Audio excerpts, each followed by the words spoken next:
Welcome to the Remote Learning Committee. My name is Brian, and today we're going to be setting up your first Google Classroom. If you're new to Google Suite, we hope you've watched our video introducing Google Suite, where we explain what it is and what it can do. We also cover why we recommend using the Google Chrome browser, as well as how to sign in if you're not familiar with that process. Once you're all signed in, we're going to go to the upper right-hand corner app menu and we're going to select Google Classroom. If this is your first time signing into Google Classroom, you will need to agree to the terms of service. Then you will hit Continue on the informational screen and then indicate that you are a teacher. Being a teacher gives you the ability to create classes, which students cannot do. Before we create our class, let's think a moment about your classes. The Remote Learning Committee recommends limiting the number of classes you create. We recommend no more than one class per section of students you teach, and combine sections if you're teaching the same material to multiple groups of students. Elementary school teachers can even combine classrooms with other teachers if they see the exact same group of students. You can see here that my elementary school students can go to one Google Class for all of their specials. The goal is to minimize the number of places students and families need to check for assignments. As a side bonus, having fewer classes makes organizing your classes easier. Once you've decided on how many classes are necessary, let's go to the upper right-hand corner and select Create Class. The Remote Learning Committee recommends that all of your classes' names should be your names.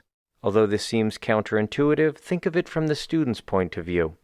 We believe students associate classes primarily with their teacher, not the subject, so this makes the most sense. We also hope that this becomes a strong reminder that learning is, and always will be, at its heart, a collaborative journey between people. To differentiate between your classes, we encourage you to use the section to describe your class, either by period or subject, whichever is more applicable. Click Create. The very first thing we recommend doing is going to Settings. Let's come up here to the gear and we can set up our class. You'll only have to do this once for each class, so let's get it out of the way. Starting from the top, you are encouraged to fill the class description, room, and subject any way you see fit. However, this information is generally not very visible, so the members of the Remote Learning Committee generally just leave them blank. In the General section, the first item we see is a class code. You may ignore that for now. Looking at Stream, we encourage you to set this to only teachers can post or comment. The Remote Learning Committee's goal is to make lessons and assignments easy to access, and additional posts and comments make it difficult for students to figure out what's important. For the same reason, we also encourage you to set classwork on the stream to hide notifications. And again, to minimize clutter, we encourage you to keep deleted items off. Guardian Summaries is a feature that can be disabled by your district. If you don't see it, we encourage you to contact your school or district's technology coordinator to enable it. If it is enabled at your district level, this option will appear, but it will be off for you by default. We encourage you to turn Guardian Summaries on. It is an excellent way of encouraging collaboration between home and school. We have a video all about them, inviting guardians to receive summaries, so please check that out if you're interested.